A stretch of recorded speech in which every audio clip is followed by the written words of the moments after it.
राधे राधे सभी को। तो welcome back to my YouTube channel. तो आपका फिर से स्वागत है मेरे चैनल पर। आज मैं आपको इस वीडियो में बताऊंगी कि लड्डू गोपाल की दिनचर्या मैं कैसे करती हूँ, उनका क्या रूटीन है, वो सारी चीज़ें मैं आपको इस वीडियो में दिखाऊंगी। तो आइए वीडियो स्टार्ट करते हैं। तो जो सबसे पहले पूजन होता है वो हमारे घर में तुलसी पूजन होता है। सुबह सुबह 5:30 बजे ही तुलसी पूजन किया जाता है इस तरीके से। तो आज सोमवार था तो साथ में बेलपत्र की भी जोत जला दी थी। बेलपत्र पर भी हम जरूर जोत जलाते हैं। उसका पेड़ भी हमारे घर में है और शमी का पेड़ भी। तो इस तरीके से पूजा अर्चना कर ली है तुलसी मैया की। और उन्हें सर्दियों में चुंदड़ी जरूर उड़ा के रखें, क्योंकि ठंड बहुत हो रही है तो तुलसी महारानी को भी ठंड लग सकती है। और फिर सोमवार था तो जल भी समर्पित कर दिया है तुलसी मैया को, और साथ में सूर्य देवता को भी जल दे दिया है और उनकी परिक्रमा कर ली है। तो सबसे पहले तुलसी पूजन करना चाहिए और उसके बाद ही मंदिर वगैरह जाकर और अपने मंदिर में पूजा करनी चाहिए। फिर एक जोत हम अपनी रसोई में भी लगाते हैं, क्योंकि वहाँ माँ अन्नपूर्णा का वास होता है। इस तरीके से 5:30 बजे ही हम ये जोत लगा देते हैं। परी के लिए लोटा तैयार कर दिया है मंदिर जाने के लिए, और मम्मी ने भी अपनी थाली तैयार कर ली है मंदिर जाने के लिए।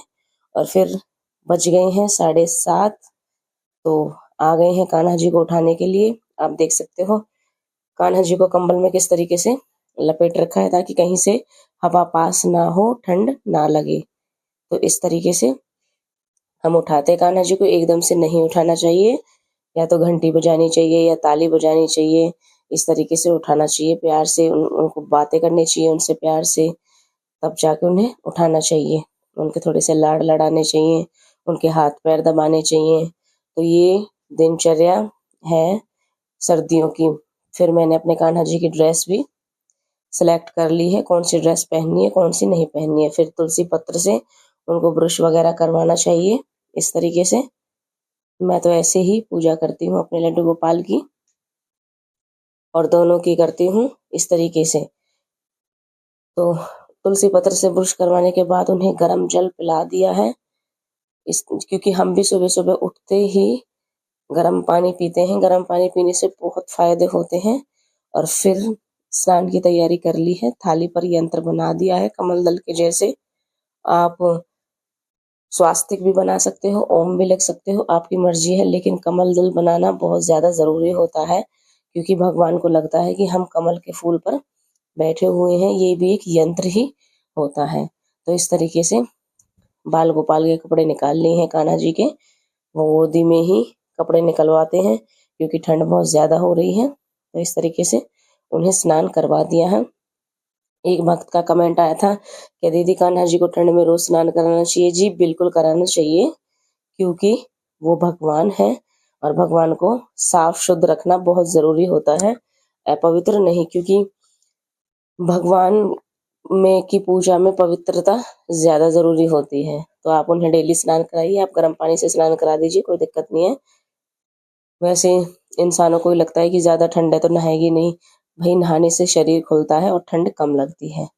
तो प्लीज आप भगवान के साथ ये सब ना करें, उन्हें जरूर स्नान कराएं। और शालिग्राम भगवान को भी साथ में हमने स्नान करा दिया है। आज था सोमवार तो पंचामृत से स्नान कराया है। वीरवार को, एकादशी को, सोमवार को हम पंचामृत से स्नान कराते हैं। ठंडा ठंडा तो बहुत होता है, लेकिन जो ये मेन दिन होते हैं इस दिन तो करवाना ही चाहिए पंचामृत से स्नान। और माधव को रेडी कर दिया है। ये जो ड्रेस है माधव की कंट्राक्ट्स में, ये भी हाथ से बनाई हुई है। ये बहुत ज्यादा गर्म है और मुझे तो बहुत अच्छी लग रही है।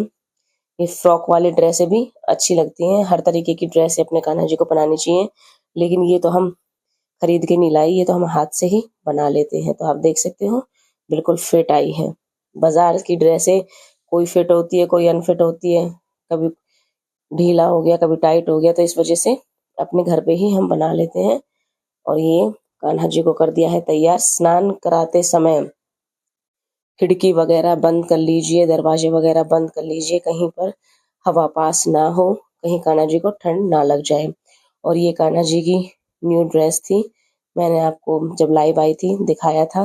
तो आप देख सकते हो कान्हा जी कितने अच्छे लग रहे हैं उन्हें पहनकर। मुझे ये ड्रेस सबसे ज्यादा पसंद आई, फ्रॉक वाली। इसमें इसमें पहनकर कान्हा जी बहुत सुंदर लग रहे थे। और फिर उनका कर दिया है अच्छे से श्रृंगार। हमें सर्दियों में कान्हा जी को हम इनर भी पहना सकते हैं, लेकिन ये जो ड्रेसेस हमने बनाई हैं ये सॉफ्ट ऊन की, ये बहुत ज़्यादा गर्म होती हैं, तो ज़्यादा कपड़े भी नहीं पहनाने चाहिए, वरना उसी से वजन हो जाता है कपड़ों से ही। तो ऐसे कपड़े पहनाएं जिससे कान्हा जी को हवा ना लगे या ठंड ना लगे।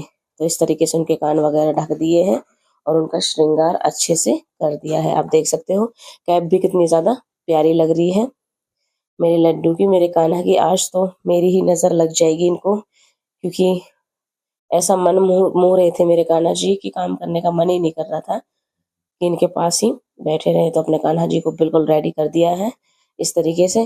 फिर तो सोमवार था तो आज शिवलिंग की भी पूजा अर्चना कर ली है, यानी कि हमारे महादेव जी। ये बहुत से लोगों ने कमेंट किया था भक्तों ने कि ये शिवलिंग जी कहाँ से लाए आप, तो मैं बता दूं ये शिवलिंग नर्मदा नदी का है, वहां से मैंने मंगवाया था। क्योंकि नर्मदा नदी का जो कंकर होता है वो शंकर होता है, यानी कि स्वयं भगवान शिव होते हैं। और मैं आपको बता दूं कि वहाँ वहाँ का जो पत्थर आप घर में लाके पूजते हैं, जैसे भगवान शिव में बहुत ज़्यादा पॉजिटिविटी होती है, तो जैसे अगर आप इनकी पूजा भी नहीं कर पाओगे और आपने घर में ला रखा है, तो इस शिवलिंग के अंदर इतनी ज़्यादा पावर होती है कि पूरे घर में सकारात्मक ऊर्जा फैली रहती है। पूजा ना करने से भी तो बहुत ज़्यादा पावर होती है भगवान शिव में, तो आप प्लीज़ ज़रूर रखिए। और ये 3 इंच के शिवलिंग है और 6 इंच की जलाधारी है। जैसे आप शिवलिंग 2 इंच का शिवलिंग लेंगे तो 4 इंच की जलाधारी आएगी, मतलब डबल जलाधारी आती है। मैंने इनको अटैच नहीं करवा रखा है, क्योंकि पंचामृत वगैरह से स्नान करने से फिर वो जम जाता है तो फिर अच्छा नहीं रहता, तो मैं अच्छे से साफ कर लेती हूँ इस तरीके से। फिर भगवान शिव का कर दिया है चंदन से, और जो घिसने वाला चंदन होता है उससे श्रृंगार, लाल चंदन से और पीले चंदन से। फिर उन पर चावल भी समर्पित कर दिए हैं, जौ भी कर दिए हैं, पीली दाल भी कर दी है, हरी दाल भी कर दी है, और मिश्री का भी भोग लगा दिया है। भगवान शिव पर बहुत सारी चीजें ऐसी होती हैं जो चढ़ाने से मनोकामनाओं की पूर्ति होती है, तो आप भी कीजिए। हम भी भगवान शिव का पूजन करते हैं साथ में, क्योंकि मम्मी भगवान शिव की भक्त हैं और मैं भी बहुत ज़्यादा करती थी पहले। भगवान शिव की भक्ति बहुत कर रखी है मैंने। और फिर मैंने अपने बाबुओं को सिंहासन पर विराजमान करा दिया है इस तरीके से, आप देख सकते हो।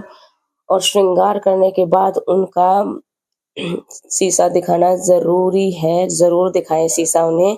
उन्हें पता लगना चाहिए कि वो कैसे लग रहे हैं, उनका श्रृंगार कैसा है। सर्दियों में ज़्यादा श्रृंगार करने की ज़रूरत नहीं है, बस बाल गोपाल ढक जाए, कहीं से हवा पास ना हो, तो इस तरीके से आप कर सकते हो। एक माला बना सकते हो, तुलसी की माला बिल्कुल भी ना निकालें गले से, हमेशा गले में रहने दें। और इस तरीके से पूजा आरती कर ली है। तो पूजा कैसे की है आपको बता दूं मैं। एक पितरों के नाम की जोत जलाई है और एक बाल गोपाल के नाम की जोत जलाई है। तो इस तरीके से पूजा आरती कर ली है। ये धूमनी जो है मैं दे रही हूँ, ये जैसे जोत बच जाती है, धूप बच जाती है, उनको इकट्ठा करके उसमें भी बहुत पावर होती है। उसको जला के पूरे घर में, मतलब पूरे घर में फैलाने से बहुत अच्छा रहता है, सकारात्मक ऊर्जा बनी रहती है। तो हमें इधर उधर उन्हें नहीं फेंकना चाहिए, इस तरीके से उनकी धूमनी दे देनी चाहिए। फिर कान्हा जी को तैयार करने के बाद उन्हें इत्र लगाना ना भूलें। वैसे तो मालिश नहीं कर सकते हैं क्योंकि ठंड बहुत हो रही है, धूप में ही आप कर सकते हो, लेकिन इत्र थोड़ा बहुत उनके कपड़ों पर लगा दिया जाए क्योंकि उन्हें बेहद पसंद है। फिर लाला की सेवा 8:30 बजे तक हो गई है। 9 बजे मैंने अपने कान्हा जी को दूध दे दिया है, जो कि मैं हमेशा देती हूँ ड्राई फ्रूटों के साथ, कभी कभी गुड़ के साथ भी दे देती हूँ, मतलब बदल बदल के देती रहती हूँ, एक ही चीज बार बार नहीं देती हूँ। तो आज मैंने ड्राई फ्रूटों के साथ, तो इसका मतलब कान्हा जी को स्नान करा दिया है, कान्हा जी को भोग भी लगा दिया है। अब आ गई है घर की काम करने की तैयारी। तो मैंने घर का काम सारा निपटा लिया है। उसके बाद फिर मैं अपने कान्हा जी को 10:30-11 बजे से फ्रूट काट के देती हूँ, जैसे कि सीजन के चले हुए फ्रूट हैं, जैसे कि अमरूद हैं, संतरे हैं। तो इस तरीके से हमें उन्हें फ्रूट ज़रूर खिलाने चाहिए, फ्रूट सेवा भी उनकी करनी चाहिए। ऐसा नहीं है कि 2 टाइम भोग लगा लिया बस हो गया, नहीं, हम लोग भी तो फ्रूट खाते हैं। तो इस तरीके से सुबह सुबह 11 बजे हमें भी और भगवानों को भी ज़रूर फ्रूट का भोग लगाना चाहिए, बहुत अच्छा रहता है। तो फिर मैंने अपने कान्हा जी को फ्रूटों का भोग लगा दिया है। आप देखना कि मैं पूरी दिनचर्या में 4 बार भोग लगाती हूँ, 5 बार भी हो जाता है, 4 बार भी हो जाता है। तो यहाँ खड़े खड़े सोच रही हूँ कि कान्हा जी के लिए क्या बनाऊं। अब वो कान्हा जी की ही माया है, जो वो बनवाएंगे एकदम से दिमाग में आएगा और वो ही बनाऊंगी। फिर मैंने बना दी है, सोचा कि मूली के पराठे बना दूं फटाफट से, सर्दियों में अच्छे भी बहुत लगते हैं और जल्दी भी बन जाएंगे। तो फिर मैंने अपने कान्हा जी के लिए मूली के पराठे बना दिए हैं। आप देख सकते हो इस तरीके से। उसमें मैं कुछ ज़्यादा मसाला वगैरह नहीं डालती, बस नमक मिर्च और हरा धनिया डालती हूँ। तो सब खाना खा चुके थे, तो ये कान्हा के लिए मैंने अलग से बनाया था, क्योंकि मैं कान्हा के लिए अलग से बनाती हूँ। जब कान्हा को खाना नहीं होता है तो वो चीज़ खाते ही नहीं है। फिर मैं कुछ अलग से बनाती हूँ जो मेरे दिमाग में आता है। तो इस तरीके से मैंने उनका भोग बना दिया है पराठों का। मैं चाय पराठे भी उन्हें दे सकती हूँ, लेकिन जो ज़्यादा ही भक्ति करता है, भगवान को चाय का भोग नहीं लगाना चाहिए, क्योंकि चाय में बहुत कैफीन होता है, नशीले पदार्थ में वो मानी जाती है, एक तरीके का नशा होता है। तो भगवान को वो चीज़ें नहीं भोग लगाना चाहिए। तो गरम गरम पराठे मैंने अपने कान्हा जी के लिए तैयार कर दिए हैं। और ये जो दही थी ये मैंने बाहर निकाल के रखी थी, क्योंकि कान्हा जी को मैं दही खिलाती हूँ। भाई कान्हा जी को दही बेहद पसंद है, वो दही से ही पराठे खाते हैं। तो फिर मैंने अपने कान्हा जी को अच्छे से भोग लगा दिया है। उनका भोग लगाने का जो मंत्र है वो मैंने बोल दिया है, उनसे प्रार्थना की है कि वो आए और भोग लगाएं। तो ये हो गई थी दोपहर की भोग सेवा मेरे कान्हा जी की। तो 3 टाइम मैंने भोग लगा दिया है, और वही भोग फिर मैं ग्रहण करती हूँ और अपने बेटे को भी ग्रहण करवाती हूँ, क्योंकि बच्चे को भगवान का जो भोग होता है ज़रूर खिलाना चाहिए, ताकि उनका दिमाग शुद्ध और पवित्र रहे। तो हो गया है दोपहर का टाइम, 1 डेढ़ का टाइम हो गया है। तो फिर मैंने गरम कंबल बिछा दिया है ताकि कान्हा जी को ठंडा लगे। और माधव को मैंने थोड़ी देर के लिए लिटा दिया है, क्योंकि माधव बहुत ही आलसी हैं, उन्हें बहुत नींद आती है। तो फिर मैंने उनको सुला दिया है। और मेरे कान्हा सोते नहीं हैं बिल्कुल भी, वो बैठे ही रहते हैं, वो रात में ही सोते हैं, वो दिन में नहीं सोते हैं। दिन में तो बस ऐसे ही बैठे रहते हैं, राधा राधा नाम जाप करते हैं। तो इस तरीके से मैंने उन्हें सुला दिया था। और फिर बज गए हैं 5 और मैंने उन्हें उठा दिया है, फिर पिला दिया है उन्हें पानी। इस तरीके से हमें उन्हें पानी भी कई बार पिलाना चाहिए, और पानी को गर्म करके पिलाना चाहिए, ठंडा पानी नहीं पिलाना चाहिए, क्योंकि बाल गोपाल है, ठंड लग जाएगी। फिर कर ली है शाम की जोत बत्ती, आप देख सकते हो मेरी जोत पर फूल बना हुआ है, ये हमेशा ही बनता है, ये भगवान की आशीर्वाद का संकेत होता है। मैंने आपको वीडियो में बता रखा है, आप वहां जाकर देख लीजिएगा कि ये किसकी जोत पर बनता है। फिर बहुत देर सोचने के बाद मैंने सोचा कि कान्हा जी के लिए क्या बनाऊं। तो फिर मेरे मन में आया कि जवे बना देती हूँ। सर्दियों में जो जवे होते हैं दूध के, वो गर्म होते हैं, तो अच्छे रहते हैं खाने में। शाम के टाइम तो मैं कान्हा जी के लिए बहुत हल्का खाना बनाती हूँ, जैसे खिचड़ी बना दी, दलिया बना दिया, रोटी राटी तो बहुत ही कम देती हूँ। तो फिर मैंने जवे बना दिए हैं अपने कान्हा जी के लिए, इसमें ड्राई फ्रूट वगैरह डाल दिए हैं, और बिल्कुल अच्छे से दूध में उबाल के तब बनाए हैं। फिर मैंने शाम को अपने कान्हा जी को भोग लगा दिया है। मैं 8 बजे से पहले पहले भोग लगा देती हूँ, आप देख रहे हो इस तरीके से। तो ज़्यादा मुश्किल नहीं होती है कान्हा जी की सेवा करनी, बहुत बहुत अच्छे से हो जाती है, बस प्यार होना चाहिए। वो तो बेचारे मानसिक पूजा भी स्वीकार कर लेते हैं। जैसे आपके पास टाइम नहीं है तो आप मन में ही बोलोगे कि आप ये चीज़ ग्रहण कर लीजिए, तो वो कर लेते हैं। तो भोग लगाने के बाद मैंने इस तरीके से उनका बिस्तर लगा दिया है, क्योंकि सुलाने की बारी आ गई है। तो अच्छे से मैंने कर दिया है, मैं पहले ही उन्हें बिस्तर पर बिठा देती हूँ इस तरीके से, और उनके थोड़े से लाड़ वगैरह लगा के उन्हें बिठा दिया है, क्योंकि अब पिलाऊंगी मैं उन्हें दूध। 9 बजे का टाइम हो गया है, रात के 9 बजे के बाद ही मैं उनको सुलाती हूँ अच्छे से, और पहले दूध पिलाती हूँ और फिर ही सुलाती हूँ, और दूध भी मैं गुड़ के साथ पिलाती हूँ। इस तरीके से कंबल के साथ मैंने उन्हें ढक दिया है, उड़ा दिया है कंबल, क्योंकि ठंड बहुत है। गद्दी पर बैठे बैठे भी सिंहासन पर परेशान हो जाते मेरे कान्हा जी। अगर आपको मेरी वीडियो थोड़ी बहुत भी अच्छी लगे तो प्लीज़ चैनल को सब्सक्राइब कीजिए, पेज को फॉलो कीजिए, वीडियो को लाइक शेयर कमेंट करना ना भूलें। और ये मेरे कान्हा जी की दिनचर्या थी। आपको कोई भी क्वेरी हो, कोई भी प्रॉब्लम हो, कैसी भी कोई भी बात हो, आप मुझसे पूछ सकते हो।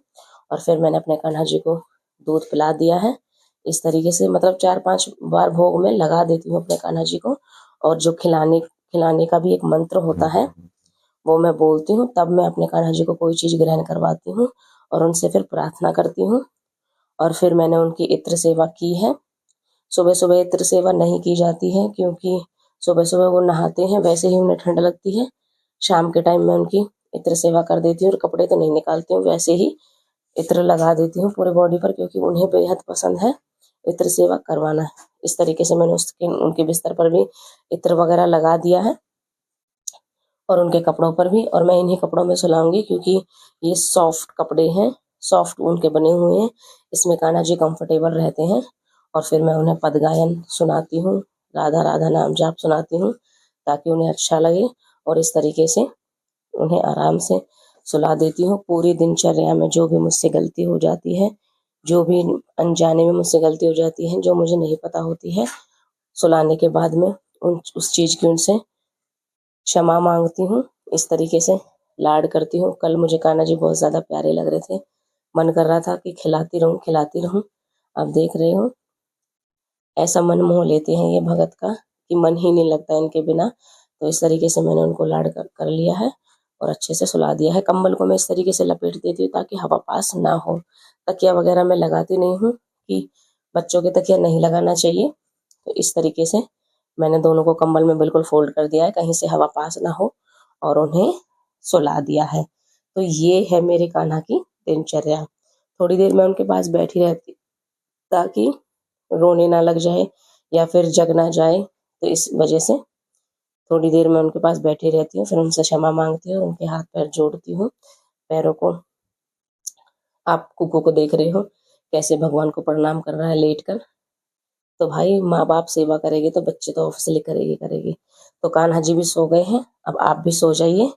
ये थी मेरे कान्हा के पूरे दिन की दिनचर्या। तो राधे राधे सभी को।